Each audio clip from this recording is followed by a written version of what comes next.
नाज़रीन, अवामी न्यूज़ में ख़बरनि जो सिलसिलो जारी है। हिन वक्त असीं तव्हांखे ठुल मां ख़बर ॾींदा आहियूं त ठुल में चोरनि चौकीदारनि खे यगमाल बणाए सारियुनि जे दुकान मां लखें रुपए जी चोरी करे फरार थी विया आहिनि। ठुल जे बाईपास मां नामालूम चोरनि दुकानदार ज़ुबैर अहमद खोसो जी दुकान मां लखें रुपए जूं सारियूं चोरी करे विया आहिनि, जंहिंजी चोरी ख़िलाफ़ दुकानदारनि एहतजाजी मुज़ाहिरो कयो वियो आहे। बाईपास ते टायर साड़े रोड ब्लॉक करे छॾिया आहिनि ऐं पुलिस ख़िलाफ़ सख़्त नारेबाज़ी कई आहे। इन मौक़े ते मुज़ाहिरीन चयो आहे त नामालूम चोरनि दुकानदार ज़ुबैर खोसे जी दुकान मां लखें रुपए जो सुपर सारियूं चोरी करे खणी विया आहिनि। चौकीदारनि खे यगमाल बणाए छॾियो। हिननि चयो त कुल शहर में चोरियुनि जो आज़ार वधी रहियो आहे, जंहिंजे करे शहरी आज़ाब में वतल आहिनि। हिननि चयो त मुक़रर पुलिस एहलकार वीज़ा ते वियल आहिनि। राति जो गश्त न थियण करे चोरियुनि जूं वारदातूं वधी रहियूं आहिनि। हिननि मुतालबो कयो त शहर में अमन अमान क़ाइमु कराए चोरी थियल सारियूं वापसि करायूं वञनि। ॿी सूरत में सख़्तु एहतजाज कयो वेंदो।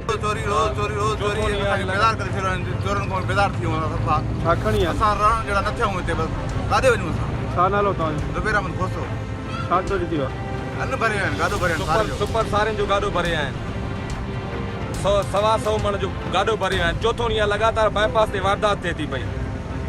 इंतज़ामिया आहे कोन्हे, साम्हूं पुलिस वारा वेठा आहिनि, बि नाहे लॻा पिया आहिनि। ऐं जेको आहे सो लगातार हिते चोरी थिए थी पई। थोरो डिसिप्लिन हुजे, हर शइ हुजे हिते। कहिड़ी शइ जो डिसिप्लिन आहे? चोथों ॾींहुं को वरी बि ग्रुप आहे, मुंहिंजो बि बचाव सोचणो आहे न। चोथों ॾींहुं असांजो अन्न निकिरी थो वञे लगातार। छा नालो? मोहम्मद तनवीर खोसा। छा चवणु चाहियो हाणे?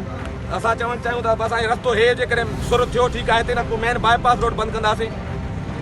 सॼा ठुल जा माण्हू करे ईंदासीं, बाबा लगातार चोरी थिए थी पई असांजी। मज़ीद खबरों और तफसीलात के लिए विजिट करें हमारी वेबसाइट www.awamiNewsHD.com।